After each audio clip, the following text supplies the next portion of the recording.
I'm Glenn the Geek, founder of the Horse Radio Network, and I have been 15 years with chronic Lyme. Lyme is one of the most misunderstood diseases, yet as horse people, we're exposed to it all the time. Dr. Wendy Ying and I, from the Driving Radio Show, wanted to share this episode with all of our friends at HRN. That is why you are finding this special episode in this feed. Lyme disease is prevalent in horse people and their horses. It is something that we all have to deal with in our lives at one point or another. So we hope you get something out of this look at the state of Lyme today.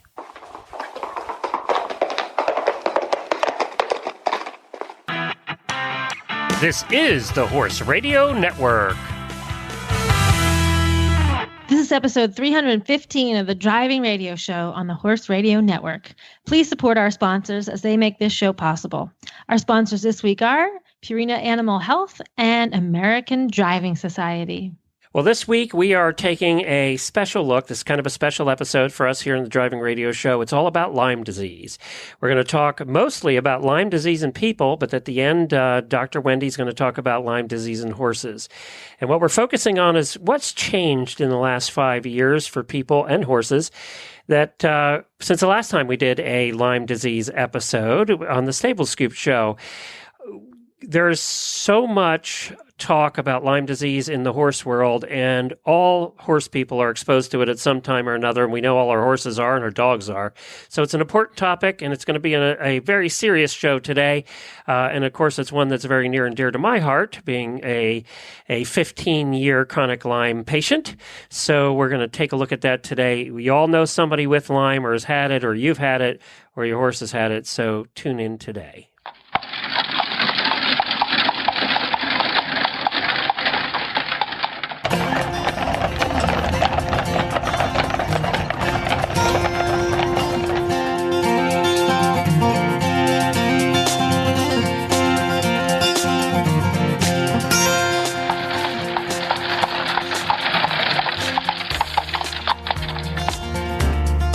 This is Glenn the Geek. And I'm Wendy Ying, and you're listening to the Driving Radio Show on the Horse Radio Network.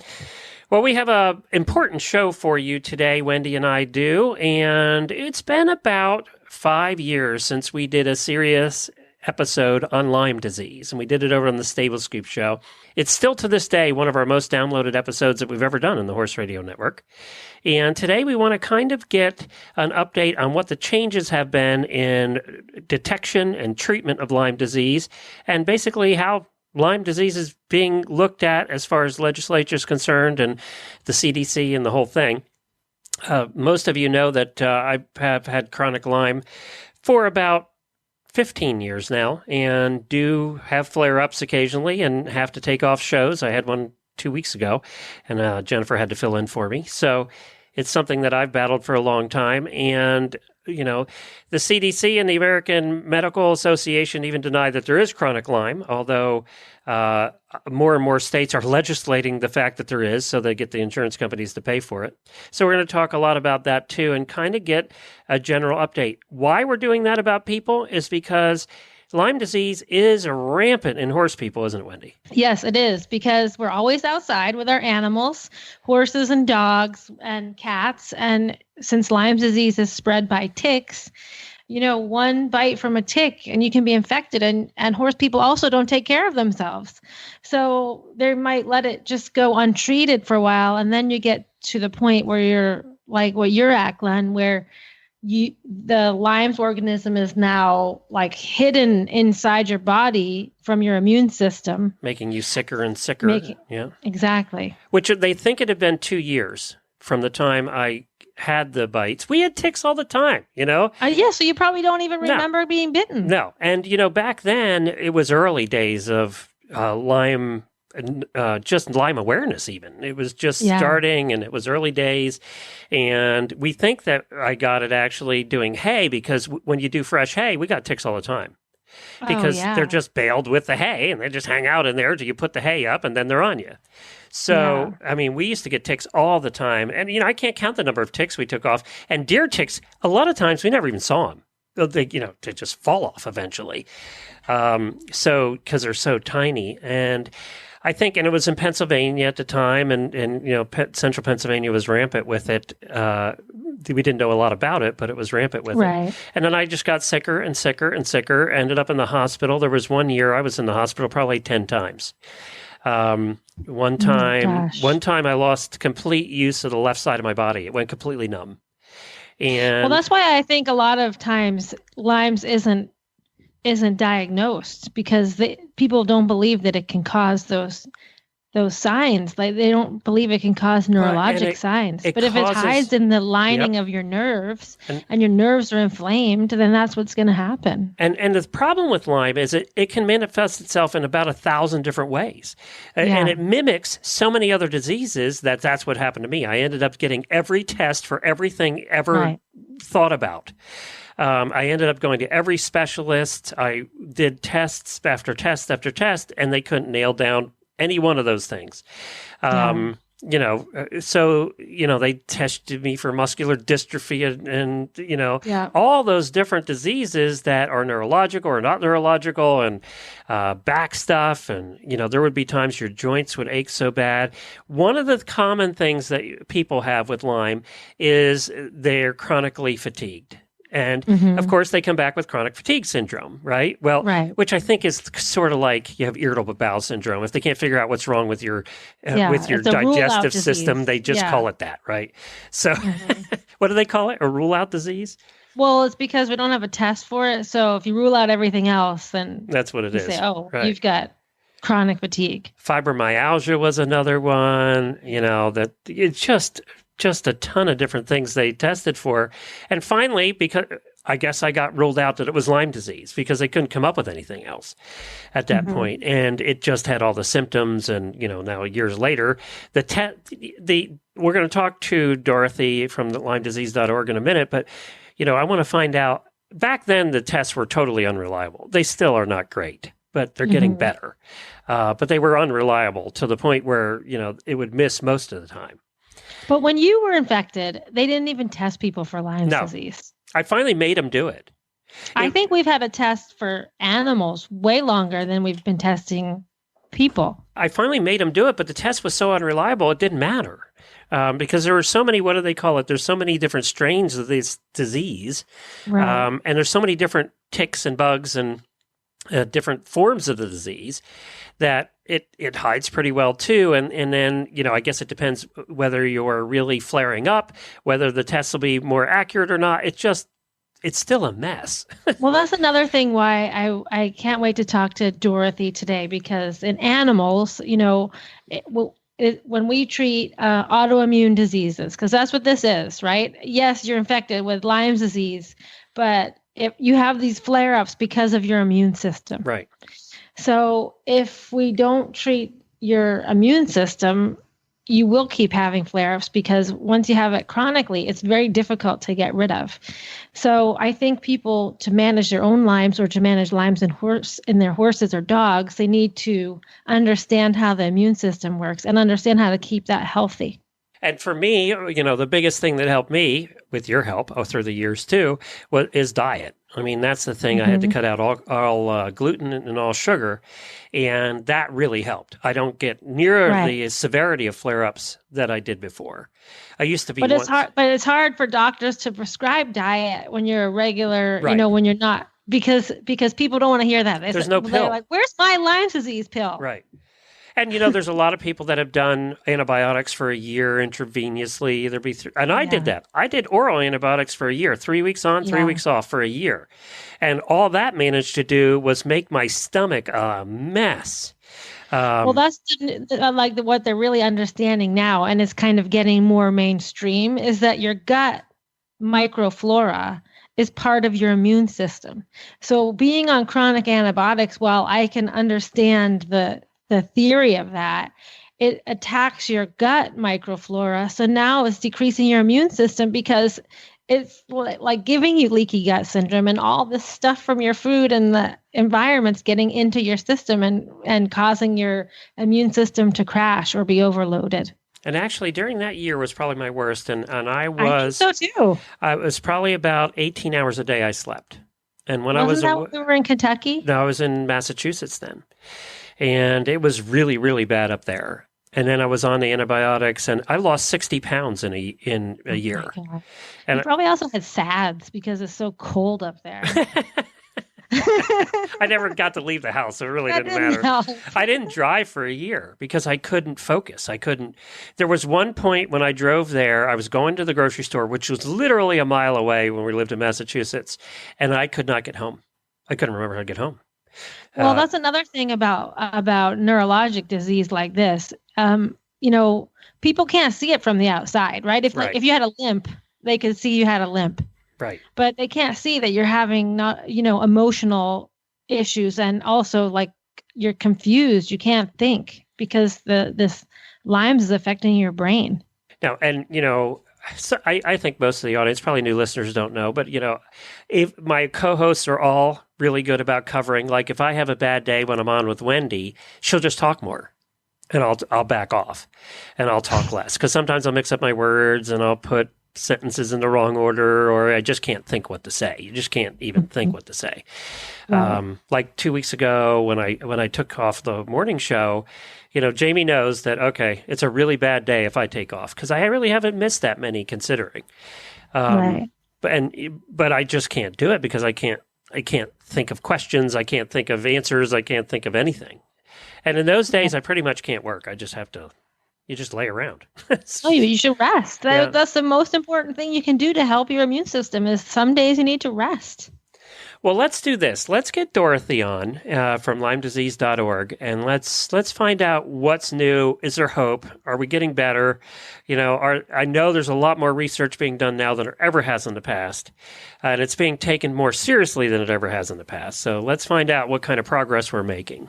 And we'll get to Dorothy in just a second. If you're listening to this program, it's obvious that you love horses. And let's be honest, our older horses hold a really special place in our hearts. That's why we want to do everything we can to keep our old companions around as long as possible and living their best lives. Well, our friends at Purina get this. That's why they developed Purina Equine Senior Horse Feed with ActiveAge, a proprietary prebiotic proven through years of research to support a senior horse's aging immune system. Because when it comes to our horses, greatness never ages. To learn more, visit PurinaMills.com/ActiveAge. That's PurinaMills.com/ActiveAge. Well, hi, Dorothy. Welcome to the show. Thank you so much for joining us today. Happy to be here. So it's been about 5 years since we did a full episode on Lyme disease in people. And, we talked a lot back then. I told my story for the first time, coming out on the show. I felt like I was coming out, actually, to be honest. And letting the audience know what kind of neurological problems I had and all of that. And I know LymeDisease.org. Let's start there. What is LymeDisease.org and what do you guys do? Well, we're a patient advocacy organization, and we educate the Lyme community. We educate the public at large. We're now involved in a special research program called My Lyme Data, which I hope we can talk about later. I do too, because I want to hear it. Generally, we want to, we want to help people not get Lyme disease in the first place, and if they do get it, get treated promptly, and things that come out from that. And there's a lot of different. There's a lot of different aspects to it, and we try to address it from the patient's point of view. An awful lot of things seem strange, but the patient's point of view is left out of a lot of scientific and medical discussions. When I discovered, so we try to bring that forward. When I was really, really sick, and I felt like the doctors didn't know what they were doing. They were testing for everything else. No, it was 15 years ago, so it's come a long way since then, even in awareness. But back then, awareness wasn't great. I lived in Pennsylvania where it was prevalent, but nobody really knew much about it. And then when I found you guys, when did you start? 30 years ago. Yeah. When I discovered you guys on the internet, it was like, somebody's on my side, because I really felt after fighting this for 2 years and being really sick and in and out of hospital, I felt like there was nobody on my side. You get to feeling desperate and alone. Absolutely. Well, my personal story is that I got involved in this kind of work because about 12 years ago, my daughter, who was 13 at the time, became very ill, and we went to the doctors that we thought would have, would be able to help us. And bottom line was they couldn't help us, and we were on our own. And an awful lot of people with Lyme disease are in that situation. They think they're alone. There's actually a big group of them. Right. More than 300,000 new ones every year, according to the CDC, and some estimates are much higher than that as well. So that being able to speak for patients, and even when my family got started on this journey, if you will. There was very little information out there. And even, like I remember going to Amazon, and there was hardly any books that even, if you just said Lyme, hardly anything came up at all. Right. And there wasn't very much online. The internet was starting. Even the organization I'm now part of didn't have a whole lot. Well, websites were pretty rudimentary back then, too. They weren't like they are now. It was a little different era, too, we were living in. And you're right, I couldn't find anything either. But it was because of the internet, after all the year of testing I went through with every specialist you could imagine, and just being in a hospital all the time, that that my wife went on and said, I think you have Lyme disease. And that's when we mentioned it to the family doctor, who then said, you know what, you could. And finally, it dawned on the family doctor, too, and then he started treating it that way. And then I started making progress over the next 6 months or so. Let's go back to what you said about prevention. There is ways to prevent it. I think those ways may be a little tougher. We may have to alter them a little bit for horse people, because we are outside everywhere all the time. Right. Yeah. Well, first step absolutely is awareness, because people, people say, now I live in California, and even though there is, yes, you can get Lyme disease in California, but the awareness of it is very low.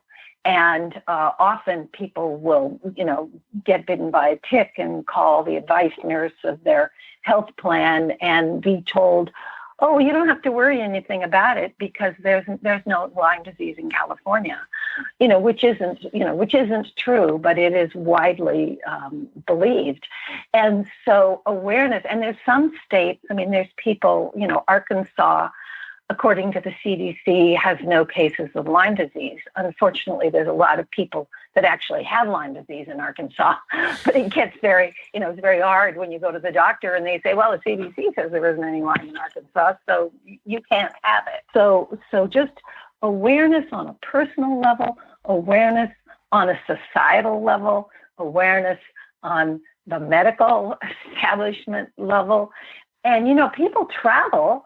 One of my first people that I talked to when I was learning about Lyme disease from my daughter and everything was somebody that actually came from Pennsylvania, and she got Lyme disease in Pennsylvania, was treated in Pennsylvania, was CDC positive, moved to California, had a relapse, a year later or something, went to the local doctor, and the doctor said, oh, well, you can't get Lyme disease in California. And she said, well, I didn't get it in California. I got it in Pennsylvania. And he said, doesn't matter. There's no Lyme disease in California. Oh, my God. So, that, and I hear that, the first time she told me that, I thought, well, that's a really strange thing for somebody to say. I hear that all the time from people now, all over the country. And so even if you live in a place where there isn't much Lyme disease, people travel. And so you go someplace else and you come back, you go to your local doctor. It's like with the things with, a couple of years ago with Ebola and everything. If you traveled over there and came back, there was this high concern that you might have something. But somehow with Lyme disease, there isn't that perception. So a very important part of it is just, first of all, awareness. And then with awareness comes the resolution that each of us should have to protect ourselves from ticks. And so I must admit, I'm not a horse rider, but I know plenty of them, and I know that they get out in areas where ticks hang out. And first of all, when we talk about Lyme disease, Lyme disease is the most common tick-borne disease, but there's a lot of other, there's different kinds of ticks and they carry different kinds of diseases, and you don't want any of them. And some ticks carry more than one, and you can get co-infections, and so there are problems. There are problems with that. So in terms of the kinds of things that somebody can do to protect themselves, now I'm not a horse rider, but I am a hiker, and I get pants that have been pre-treated with a technique called Insect Shield. There's other brands. That's a brand name, but it's permethrin, and they're treated, and it will last. It'll be tick protective through 70 washes. And people have said privately that I think it lasts even longer than 70 washes. When I go hiking, I spray my boots. I have treated socks. I have treated pants. I have a treated shirt. I have a treated bandana around my neck, and I have a treated hat. And so when you have that way, you're not putting the repellent on your skin. It's covering your skin, but it's bonded with the fabric, and so you are protected. And tests have shown that is very protective for people that are outdoors a lot. There have been studies with forestry workers and different groups like that. And permethrin treated clothing is shown to be very protective. And so that's just, it's kind of a joke with my kids. My kids are both in their 20s now, but pretty much every holiday season, they get something that's treated with permethrin from mom. Shirt, pants, socks, what's it going to be this year? And but you still have, you don't have clothing all over your body. So your face presumably doesn't have anything on it. Your hands doesn't have anything, isn't covered. So then I recommend, and other people recommend, putting, insect repellent on the part that is exposed. But my way of doing it is to try to have as little exposed as possible. And of course, it's problematic when the weather's hot. But so those are protective measures that people that are out riding horses in tick habitat should really be. If the clothes that you wear to ride are already treated, then you don't even have to think about that part of it. You just get dressed and you're protected. Beyond that, it's important to check yourself for ticks. And so when you get home, you can take those clothes off, put them in the dryer for 10 minutes, not the washer, put them in the dryer for 10 minutes. If there any clothing that you have, that has been outside and might potentially have ticks on it. I don't want to put my poop-covered clothing in the dryer. Well, your horse poop. My horse poop covered clothing is what just to clarify. Yes. Yeah. Well, then you probably, I'll grant you that one. You need a barn washer. Yeah, that's right. Yeah. So, but in terms of, you then take a shower, and if there are any ticks on you that are not attached, the shower will wash them away. But the shower is also a really good opportunity to check yourself. Soap up your hands and just, rub your hands all over everything, and see if you feel anything. If you've got soap on your hands, you'll feel a little bump that's an embedded tick that might not, otherwise you might not notice it. And really just, check your whole body. And then many people, when they're outdoors, they have a dog with them or in the neighborhood. Yeah. And dogs can certainly pick up ticks and can bring them into the house. And so, that's something that you have to be careful about. So those are things that I would think people that ride horses should do those perhaps even more than other people. Right. But I think anyone who is outdoors a lot, it's amazing. When I first started reading about this, they would often talk about Lyme disease as being a recreational issue. Oh, people are hiking, they're camping, they're riding horses. And that's true, that does get you outside. But there is an awful lot of people that their job is to be outside. They're a park ranger, they're a maintenance worker that does stuff outside. They're a surveyor. They are, laying lines for the utility company. They're firefighters. I mean, there's just an astonishing amount of jobs where that isn't recreation. That's every day, and you're out there. And really, it behooves everybody to protect themselves. So I'm going to ask a question I asked 5 years ago when we talked about this last, and I just looked it up. It was exactly 5 years ago. So why, and I asked this question back then, and I don't know that we had a good answer. The the medical community did not acknowledge chronic Lyme, meaning that you go in, you're tested or whatever, and we think you have Lyme disease, and we treat you with 3 weeks of antibiotics, and it goes away, and you're fine, and you're all good. Or you're like me, who had it for 2 years before they ever figured it out, and 3 weeks of antibiotics really didn't do anything. And the medical community has always said they don't believe there is such a thing as chronic Lyme. Are we still in that belief, or is that changing? I know there's even been states that have passed legislation demanding that they acknowledge it. So where are we at with that? Well, it's complicated. There still is the Infectious Diseases Society of America is a private group that has of doctors and researchers, and they have treatment guidelines for many diseases, including Lyme disease.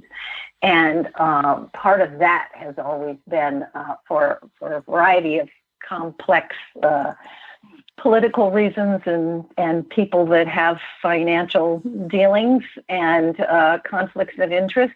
The IDSA has always maintained that there is no such thing as chronic Lyme, and that basically for most Okay, I'm going to translate that for everybody. Insurance companies. Okay, go ahead. Well, I can say it, you can't. That's part of it. That's part of the question. But for many, many years, the CDC has just accepted the IDSA's view of things, and so they would just put it on their website. They would have a link to the IDSA guidelines on the website and say, there's no such thing as chronic Lyme and, blah, blah, blah. So the politics of the situation is changing a bit. And the CDC actually removed the overt reference to the IDSA guidelines. They no longer mention the IDSA guidelines, but they, in fact, link to a National Institute of Health website that basically says the same stuff as the IDSA guidelines. So I wrote a blog about that, and the headline I put on it was "Lipstick on a Pig?" ? So it was like, it seemed to me like they were kind of dressing things up, but they weren't really changing it. There is something going on now, which is a change from how things have been. At the end of 2016, you may remember the 21st Century Cures Act was passed by Congress and signed by President Obama, and it had things for all different kinds of diseases. And it was just this big bill that dealt with all of these different things that different kind. There was cancer, different kinds of things, and there was language in there that was related to Lyme disease, which the Lyme community fought hard to get, which was that the Health and Human Services Division would have a committee that would be people from all sides of the Lyme controversy, and they would get together and they would talk. And so, with the idea being, what should the government position be related to not just Lyme but all tick-borne diseases? And so that actually passed and was convened for the first time last December. And there were 12, I believe it's 12 members of the committee. Some of them are IDSA, some of them are patient representatives, some of them are doctors. Dr. Horowitz, who's a prominent, Lyme ILADS doctor. I guess maybe they don't know what ILADS is, but basically it's the Lyme doctors that do acknowledge chronic Lyme.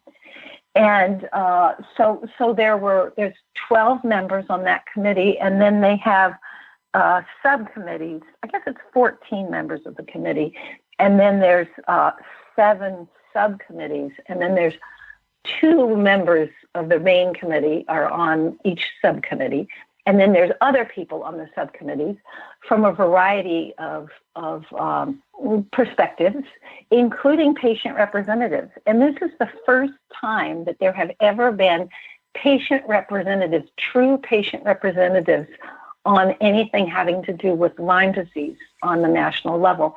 There have been committees for things for AIDS, and you had AIDS patient representatives, and breast cancer, and all of that. But that was always a sticking point, that somehow we could never have that for the Lyme community. So not everybody on the committee agrees with each other. But the idea is to have these conversations and research and discuss this and come forward with recommendations. And so that is interesting. Well, it's interesting to see what will develop from that. You throw out research. When your daughter got it and I got it, there was none, very little. But I think we have increased on the amount of people doing research on it. Correct? Well, interesting. You should bring that up. That the NIH has there's different aspects of Lyme disease. I mean, when you say research on Lyme disease, some people are trying to get a vaccine, and some people are trying to do this, some people are trying to do that.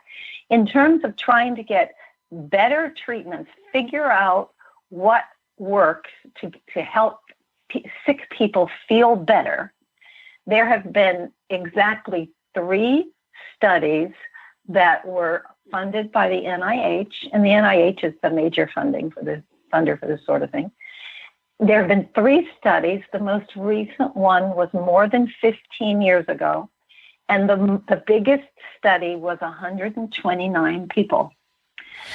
So based on that, they're saying, we know everything there is to know about chronic Lyme and what works. Actually, they didn't know what works. They just said what didn't work. They said, whatever you do, don't give them antibiotics. And then you don't get anything else. So one of the things I mentioned My Lyme Data earlier, in 2015, my organization, LymeDisease.org, launched a patient registry called My Lyme Data. And what it is that people sign up, people that have been diagnosed with Lyme disease. Some of them have only had it a short time, some have had a long time. There can be all different kinds of symptoms. People sign up, and they there's privacy, controls and all that. But did you? Yes, I did. Excellent. Well, we now have more than 10,000 people signed up for it, and they give information how long they've been sick. Not everybody knows that they were bitten by a tick when, but if they know when and where they were bitten by a tick. What if they have any co-infections, what their symptoms have been, what the treatment has been, if it helped, if it didn't help. And so that is 10,000 people compared to 129. And then, some people, their main symptom is that they have heart problems, and somebody else's main symptom is that they have arthritis. And so to just say we're going to look at these 129 people and see what they have, it's just too small a sample. And so when you have 10,000 people, then you can start getting them into different groups and say, go ahead. Well, I was going to say, do we have, now you got me all excited here. So do we have any results yet, or is that coming out soon? Well, we do have some results. There's going to be more results that will be announced at our conference. We're having our second MyLine Data Conference. It's going to be in the Bay Area in Northern California on April 7th. And so Lorraine Johnson, who's the head of LymeDisease.org, and she's the principal investigator for the MyLine Data Project, she will be putting forth what the new information is. And I think that I haven't seen it. I said, can you give me a hint? And she said that there was going to be a lot of things related to pain, to what people's experience of pain was, and what helped and what didn't, and that kind of thing. So we talked about this before the show too, and that's hard to quantify too, because when I get my flare-ups, every single time I have different things. And I can't tell you how many times I've gone to the doctor for heart or for whatever, and it's not been, they say it's not anything. And then I go home and I go, oh, it was my Lyme acting up, but I've never had that one before. But then what happens is, as soon as I get through that, whatever that new thing is, the common, for me, it's neurological. The common things come into play, and I go, "Oh, I'm having a flare up," but it wasn't the first. The common things that I usually get weren't the first things that manifested that time. So I've been very careful now to go, okay, is this Lyme, and am I seeing some of the other symptoms that I normally get along with this? And I don't usually, mine's neurological. I don't usually get the joint pain, but I had it terribly the last time, and I don't usually get that. So the hard part about Lyme is, and this is this way in horses too, right, Wendy? It just manifests itself in so many different ways in the same patient. Yeah. The same patient and different patients. So I used to run a Lyme support group in Sacramento, and there would be people that had perhaps, been sick about the same amount of time, and yet they might have very different symptoms from each other. And so that's one of the reasons that can make it, so hard to diagnose in the first place, and then so hard to treat because it manifests itself so differently. Well, we have one of our listeners out there, I won't mention her name. I think, most of our auto group knows who she is, who's had a heck of a time with it over the last year, and she finally went out and found a Lyme literate doctor, which brings us to that conversation. Are doctors still getting in trouble for treating this as a real thing? Some of them are. Isn't that sad? We're 5 years down the road and we're still there. Yeah. There are, you mentioned that there are some states that have passed laws. I think New York was one of them. Made it.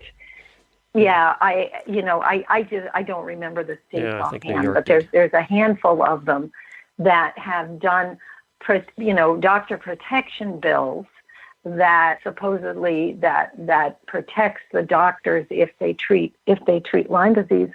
But there are other ways messing things up rather than just going after the doctor's license. It can also, you mentioned insurance. Right. Sometimes insurance, companies, can go after doctors, and it's really a complex, multifaceted problem. But a lot of these, one thing that I think is a really bright spot on the horizon is that we are starting to get better, more effective tests. That's my question. Next For the question. longest time, part of the problem is that many people that had all of the symptoms of Lyme disease would not test positive on a Lyme test. And part of that was, it was really a deficiency of the test. And yet, if you can't, if you can't get a diagnosis without a positive test, then everything stops for you. And, your insurance sure isn't going to pay for anything. They say you don't even have it. And so there is a lot of headway that has been in the whole realm of testing. And this is another thing that's going to be discussed at this conference that we're going to have on April 7th. And I would say, I assume you have listeners all over the country. Yeah, we do. All over the world. Even if you're not in a position to come, if you're not in Northern California, you can't come to our conference, we are going to be videotaping the presentations, and they will be made available in the future. So, you just made a good one point. One of the presentations is going to be about testing. Good, yes. Because that's something that always has been a problem. And mine, I never in those days I never tested positive for it. It was just they ruled out everything in the world else that I had tests for, right. And that's how we came to that conclusion. Last time we talked about Lyme disease, I wanted to point that out. This is not a United States problem. Last time we talked about Lyme disease, I had several people from the UK contact me who were going through it, and it was even worse over there because they were even less aware of it. So it's a worldwide problem. It's definitely not just the U.S. and or even UK, and there's a lot of it throughout Europe.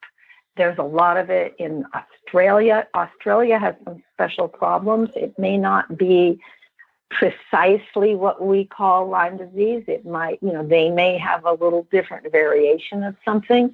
But part of the problem for a lot of people in other countries, non-U.S. countries, is that these other countries, many of them use the CDC and the IDSA recommendations for things.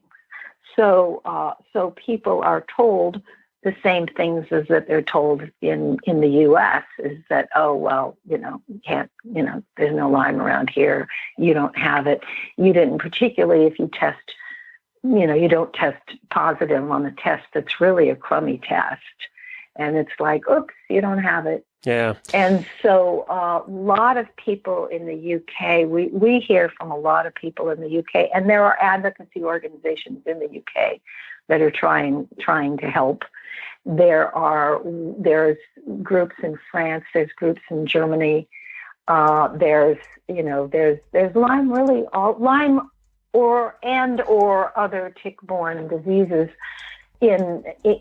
throughout Europe. And part of the problem is that the testing in the U.S., the testing has generally been for one strain that you're most likely to get in New York State.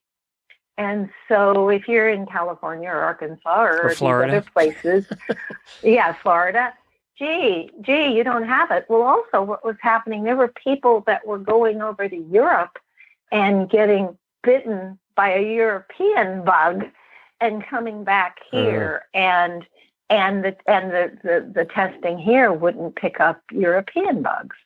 And so a lot of the new testing, IGeneX has a new test out, an immunoblot test, and it is supposed to be much more sensitive in terms of picking up a variety of strains, including European strains. There are some other tests that are almost on the market. They're kind of in the last stages of what you have to do before you can put them out there. But many of them are, they're just a different kind of testing, and they do DNA and that sort of thing. And so some of them, there's a number of them that are very intriguing to me, where you can give one sample of blood and they can identify like 100 different things potentially. So you don't have to, it's like now if you want to have a Lyme test, okay, we've got this blood and we're going to test it for Lyme. And then maybe later you're going to test it for Babesia. Maybe later you're going to test it for something else. Well, these others, you don't have to know going in what it is. It's that you test it and it shows up what these things are. And I think that would be extremely beneficial for anybody that potentially has a tick-borne disease. Before we run out of time, I want to get to some of the questions we had from our listeners. Wendy, you have the list there. You pick out the ones you think are relevant and really important here to get answered. You want to ask those? Yeah, I guess one of the questions is someone lives in a high-risk area, and they've had it, their dogs have had it, and they're scared about, their horses getting it. And they want to know if they should be routinely tested, and if so, at what interval. Do they do routine testing in people, or just when you have symptoms? They tend not to do routine testing in people. I mean, it tends to be more, that you think you have it, and so you're going to test for it, because again, and even then you have to convince them. Yeah, and then you have because to convince them. Yeah. In vet medicine, we have a test that we run. It's a screening test, so it's the ELISA. But dogs get their blood drawn every year to test for heartworm, which is a very accurate test. But there's also a Lyme's and anaplasmosis in with that test. So there are many dogs that get tested every year, screening wise. Mm-hmm. So maybe that's why they're asking if they thought people maybe do that too. No, you have to convince your doctor to test you even with symptoms. Yeah. That just reminds me about the dog testing. IDEX is the company that makes the dog test kits, and they have a great website called dogsandticks.com, and you can go. It's not just Lyme. It's a variety of things. I think they also have heartworm on there, where you can go and click on your state, and then you can click on your county, and it will tell you how many cases of whatever you're looking for, Lyme or whatever, have been, showing up in dogs in your county. Right. And so that's one of those things that, even though, people don't get Lyme in Arkansas, we're told, a lot of dogs do. Yeah. So what does that tell you? Yeah, exactly. The Arkansas ticks only like dogs, apparently. Yeah. Here's a good one. If you get bit by a tick and get the red splotch with the red ring, does it mean you have Lyme? Well, generally that's considered yes. Yes, you do. There are other things that can cause that kind of a pattern, and so they might want to rule off a few other things. But if you know there was a tick bite and there was a red ring around it, yes, that means you have Lyme disease. Go to the doctor, like now. Yes. Yeah. Yes. That's the rule there. Take a picture of it. Yeah. Because it does go away after. That's a great idea. Yeah, that's a great idea. It does start to go away. So you do want to get a picture, especially with doctors today. You might not get in for a week.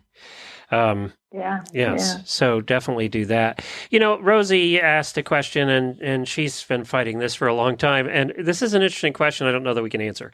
Do you have a good Lyme kit? And I asked her, what's a Lyme kit? And she said, when it gets bad for a small length of time, do you have something you go to? Like she says, I do some yoga. I also drink more water. I make sure I take warm showers. And I think what she's talking about is when you have a flare up, is there something you can do? She said Benadryl's helped her. Is there something you can do to help alleviate the symptoms in a short term? And I'll tell you what I do, and Wendy doesn't always agree with this, but I do 5-hour energy drink. If I'm having a medium bad neurological day and I can't think quite right, for some reason, the 5-hour energy drink helps me think better. If it's really bad, nothing helps. But so I think, I don't know that we can answer that question, Rosie, but I know that everybody with Lyme wants that answer, right? Yes, everyone wants that answer. I would say a couple of things. That it's good that she's finding out things that help her, and that you have found things that help you, and that is the value of connecting with other people that are in a similar situation. And that's one of the things that My Lyme Data does in terms of connecting. What things have helped people, but also. I used to help run a support group, and that's the kind of thing where people can, say, gee, I'm in this situation, what helps? And somebody will say, this will help me. And for a lot of people, they feel better if they take Epsom salt baths. Now, some people say, oh, I take those and I feel worse. So, it's not like that's the go-to thing for everybody. But if you hear things from other people and they say, it really helps me when I take an Epsom salt bath and then I do, yoga or whatever, then you can figure out you think, well, I'm going to try that. I'm going to see if it works.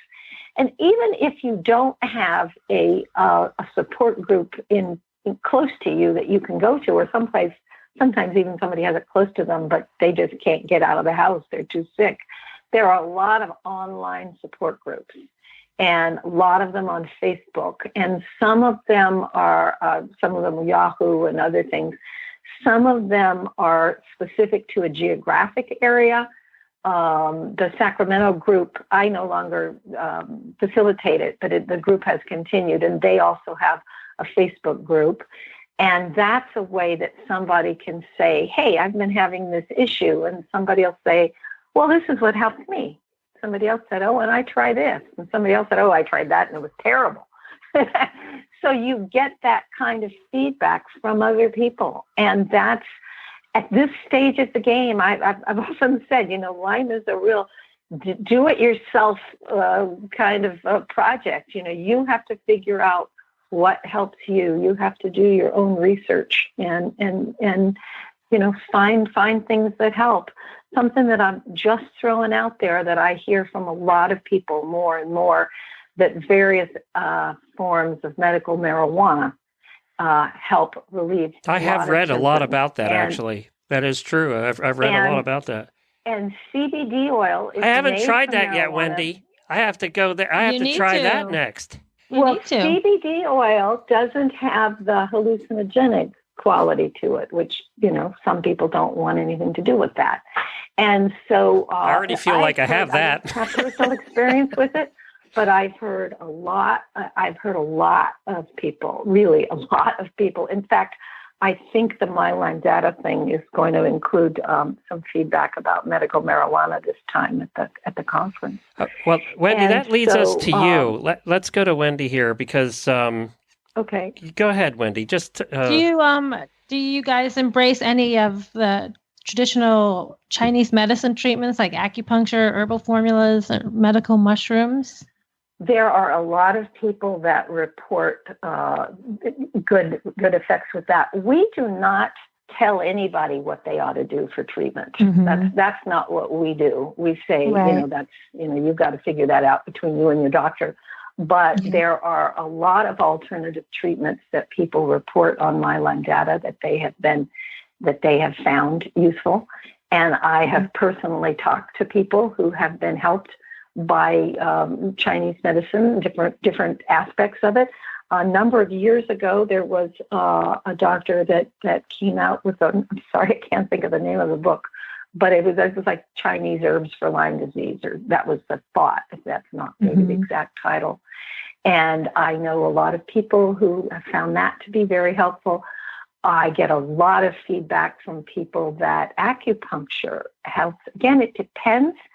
It depends on the symptom, and it depends on the individual. And there are people in support groups, meetings that I've been to that say, "Oh my gosh, I just, I go to an acupuncturist, regularly, and I always feel better after the treatment."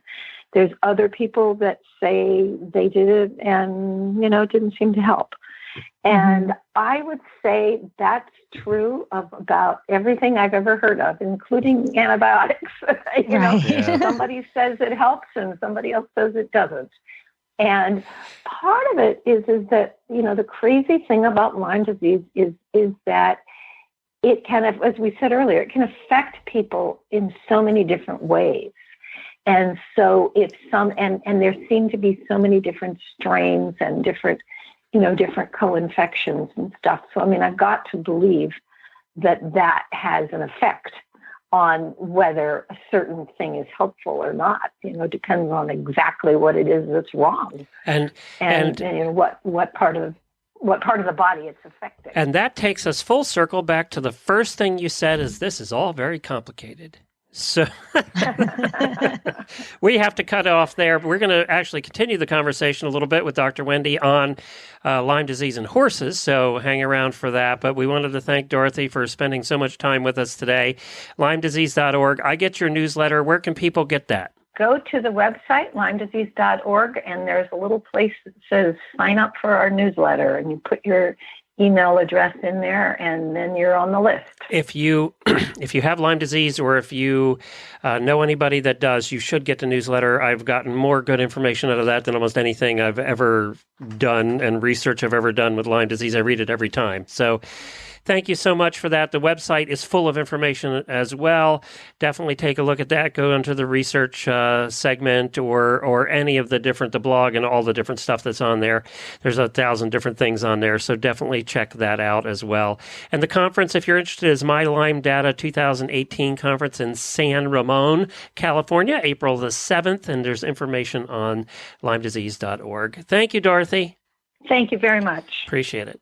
And before we chat about Lyme and horses, Wendy, I wanted to talk a little bit about our friends at the American Driving Society who have supported this show since day one, 6 years ago.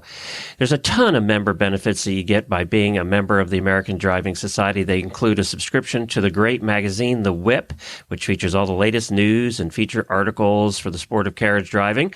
Also, all the news from the ADS delivered right into your inbox in email blasts. You'll receive their digital newsletter called The Wheel Horse, online access to the ADS Trail Guide, a state-by-state guide for recreational drivers like me. You also get online access to the Omnibus, which of course is about all the competitions coming up. You'll also be eligible for all the recognition programs, including the Youth Championships, Hours to Drive, along with all the new ADS Driven Dressage Awards. Online access to the membership directory and ADS educational materials, and you'll be eligible to participate in the North American CDE Intermediate Calculated Championships and the North American Intermediate and Preliminary Championships. You can do all of that by visiting AmericanDrivingSociety.org and becoming a member. It's simple and it's easy and it's well worth it at AmericanDrivingSociety.org.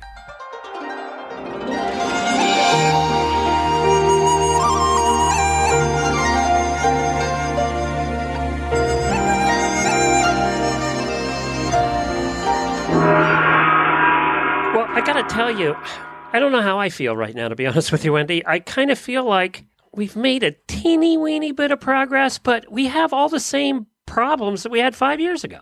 Yeah. We have the problems in that doctors don't want to recognize it. Insurance companies don't want to pay for it. Nobody wants to fight the insurance companies. The CDC and the infectious people still say chronic Lyme doesn't exist, even though we have millions of people out there with it. It's just frustrating. I'm sorry. I'm just... No, but you should be frustrated. But that's how it is with many, many diseases, because sometimes, the body is a complex system. So sometimes we don't have a test, and we may never have a test for the disease. But this kind of reminds me of something that Dr. Shea said the last time I saw him, and his brother... Chi Institute? Of the Chi Institute, my master. Your mentor. My mentor. He's the father of TCVM in the United States. But his brother is an engineer. And his brother always gives him crap about acupuncture. He's like, well, you can't prove that you're doing anything, and you can't prove that there's chi and blah, blah, blah.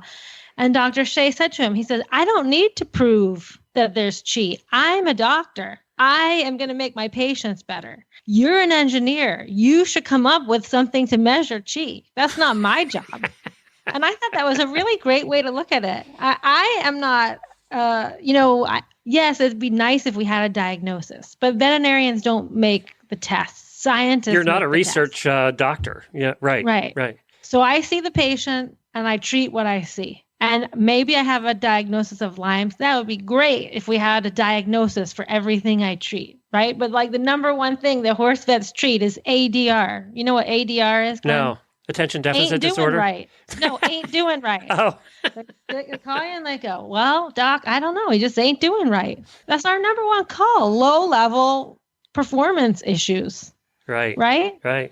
Unless they have a huge gash on the side of their leg or something, something.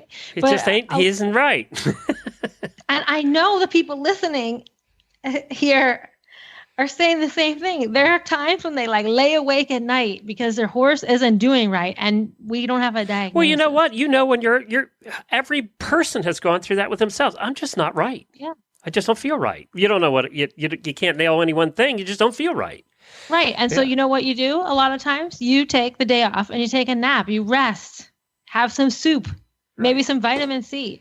So what you're doing is you're resting your body and you're allowing your body to fight whatever your problem is, whether that's Lyme disease or, you get a stiff neck because you slept on the wrong pillow or what, it could be a million things. But sometimes you need to rest and you need to let your body figure it out. Well, we've talked about Lyme disease in horses before, so I want to take it from the angle that we took it with Dorothy. Has there been changes? Has it improved? Where are we at in the last 5 years when it comes to horses? We have a couple of our even auditors who are super fans who've had horses with terrible chronic Lyme issues. I mean, terrible ones. And, it's been years and tens of thousands of dollars in treatments. And so where are we at with that testing? Well, and we do have the screening test that we can do, the test I talked about, the ELISA, you can do that.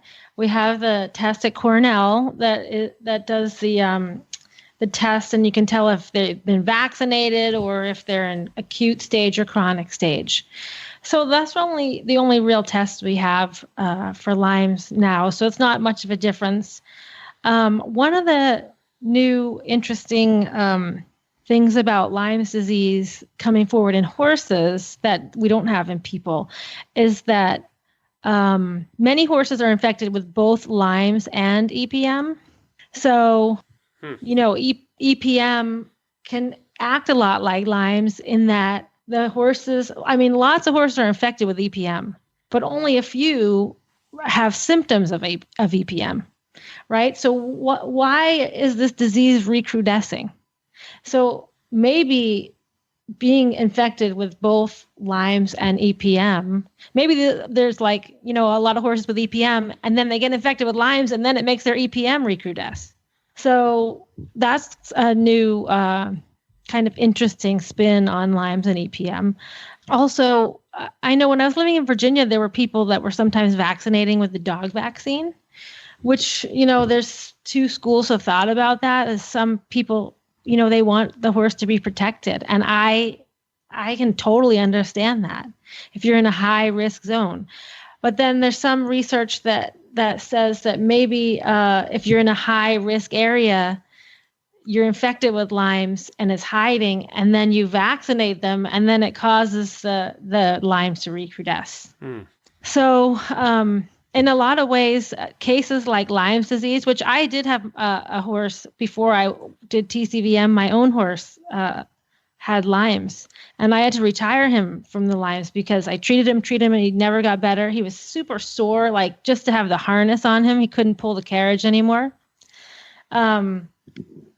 And one of the things I love about Chinese medicine is that, I treat what I see, right? So if I have a Lyme's disease diagnosis or I don't, I'm treating what I usually see in horses that I suspect have Lyme's disease. They have, performance issues. They are not performing at the level that they were. They have shifting limb lameness. That's pretty common. Usually their whole body's sore. When I do my acupuncture scan, they're sore all over their whole body. They hurt everywhere. They can also have behavior changes. Like, how sometimes you were saying how you were at the grocery store and you're like confused and you can't get home. Right. Like your horse can't tell you that he's confused, but maybe he doesn't, he's confused about something, and that would be scary if you didn't know what was happening. Because I'm sure you were scared when you were like, I don't know how to get home. So behavior change is something that we see both in Lyme's and EPM. So like treating it, there are people that are using the cannabis oil. That does help. Also, the theory in Chinese medicine, what we think about Lyme's and all disease, right? Your immune system, right, is like, why don't I have chronic Lyme's, even though I've probably been exposed, but you have chronic Lyme's? Right. It's due to, maybe I have Lyme's organisms living inside me, but I'm not showing the symptoms. And that could be because my immune system is different from your immune system. So if your immune system is strong enough, maybe it can fight off the bacteria when you're first infected, or if it tries to recrudesce from your nerves. So the basis that we do to treat Lyme disease in horses is to tonify their immune system. We call it the Zeng Qi, right? It's part of your Qi. So you have to help their Qi.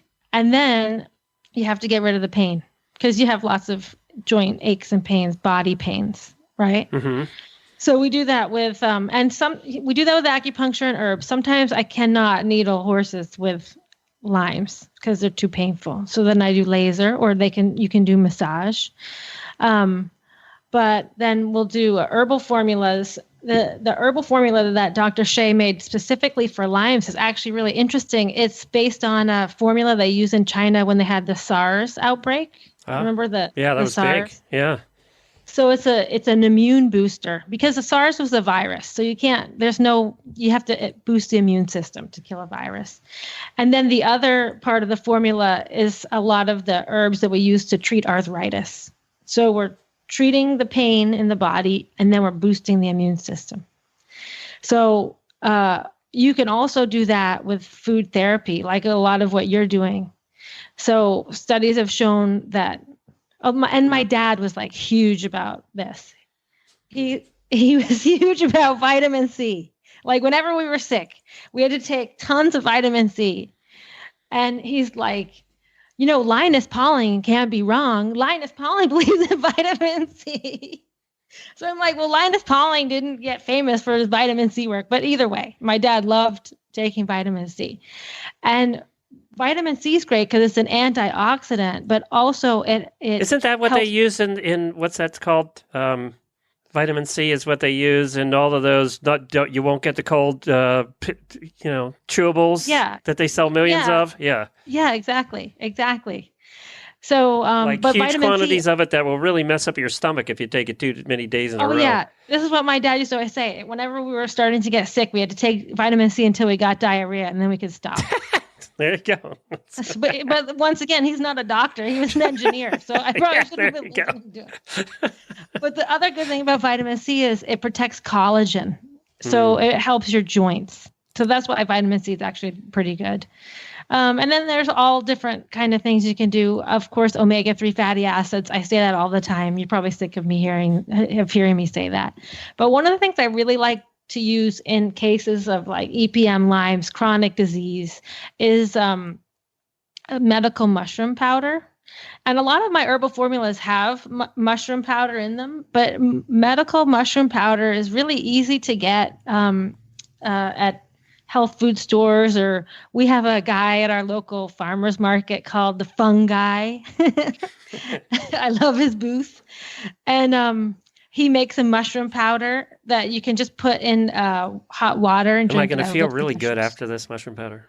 It's not that kind of mushroom powder. Okay, got it. It's mushrooms that you eat. Oh, okay. Okay. But before you can... And I don't like mushrooms, so I think powder is going to be the only way I'm getting them in. Yeah, so if you don't like mushrooms, but mushrooms, mushrooms are great for you. But before, you could only find this mushroom powder in the Chinese, in Chinese stores.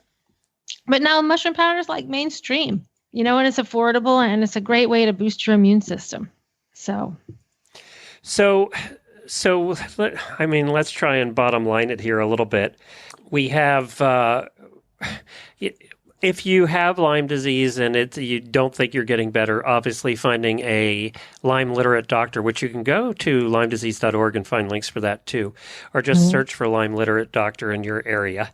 They're sometimes hard to find, and you can count on your insurance company not paying for it.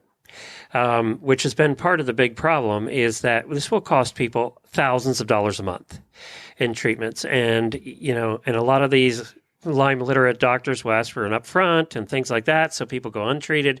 It's a cycle. It's what she said. It's so very complicated because it's all a catch-22. Right. It all is. I mean, but the problem is there's not one catch-22. There's 15, 20, 30, 50 catch-22s by the time you're done. And that's also why it's so darn frustrating. Well, and that's why I really like Chinese medicine. Because in the past, like I said, I would need to have a diagnosis and then give you a pill for what I found, right? But if, you're suffering from chronic pain, it's undiagnosed, you feel tired all the time, you feel depressed and sick, you need to tonify your qi, right? Boost your immune system, and you need to get rid of the pain. So you could boil it down to those two things, even if you can't find a diagnosis, which finding a diagnosis is key. I mean, that would be great if you could do it. I'm not saying abandon that pursuit, but I think taking those two steps on the way to a diagnosis can really help. And that's what you've done to treat yourself. Well, you get and rest. I do want to mention that too, what I'm doing to treat myself and what has made me get, would you say 80% better since you met me? I think oh my God, I think you're way, way better, because even when we were still in Kentucky, you had a lot more bad days. Oh, yeah. I don't remember you having a bad day for like a whole year. Yeah. And it's because I started on the diet really is what did it for me. And by the way, on this particular diet, you're going to lose a lot of weight too. So if you have that as a goal, you'll be good. Jennifer went on the same diet, my wife, about 5 months ago, and is down 30 pounds. So, oh my God, that's great. Yeah, you won't recognize her. She's a quarter of the person she was. I mean, she looks amazing. So, and mine, there are all kinds of Lyme diets. You can find the books on Amazon. You can find all different kinds of Lyme diets. They were all very complicated, and I am a picky eater. And it really, what it meant for me was I was going to go down to eating practically nothing. So I had to you have to still find something that works for you. So there's there's tiered diets which take you for a first month on a really strict kind of fasting thing, and then you can add things here and there along the way, and over the next couple of months you can do all of that. I tried all of that. I really felt crappy because I wasn't eating very much. Yeah. So what I did is I cut out two things. I cut out all gluten and I cut out sugar, which basically means you shop around the edge of the store. Right. And that did it. I mean, and I lost a lot of weight too. And that was a big change for you because you ate a lot of white foods. I did.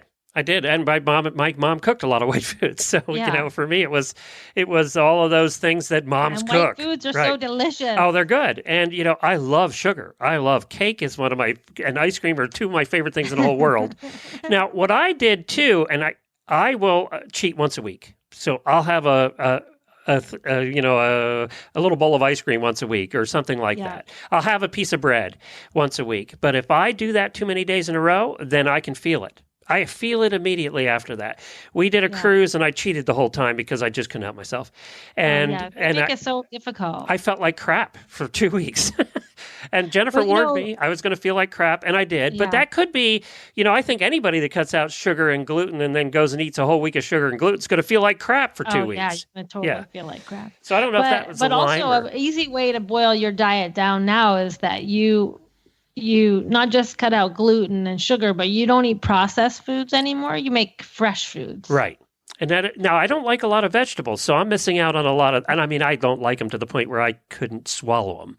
I can't believe that. I know, it's true.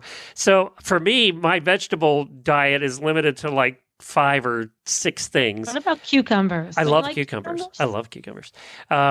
So cucumbers is one of the things I do like, tomatoes and all that stuff. And I love fruit. And when I did the diet originally, I had cut fruit out. And I found that to be a negative. I still think, this is my personal belief, I'm not a doctor and I'm not Wendy. I still believe the body needs some sugar. So what I made my peace with was that I'm going to get my sugar through natural things, through fruit.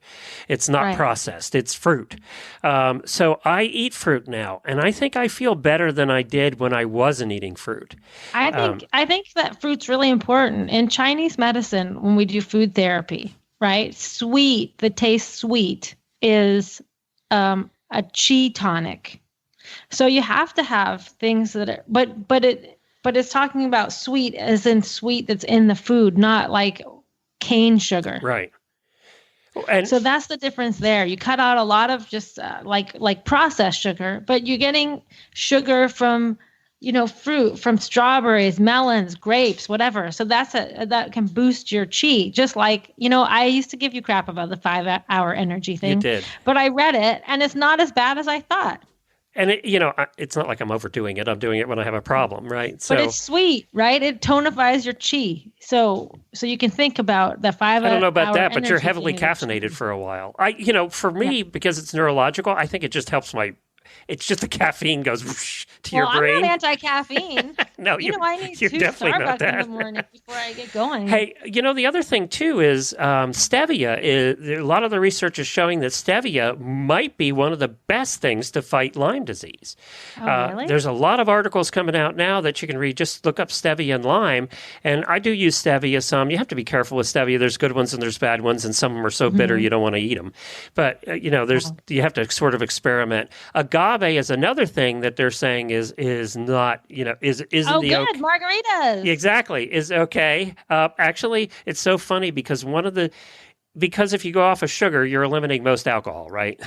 So, but tequila was actually on the list of things that might not be bad for you until you drink enough that you're dancing on the tables. Then it's probably bad for you. One margarita a day is not bad. And also, margaritas have vitamin C in them. Yeah, and a lot of sugar. It's a problem. All the mixed drinks I really like have a ton of sugar.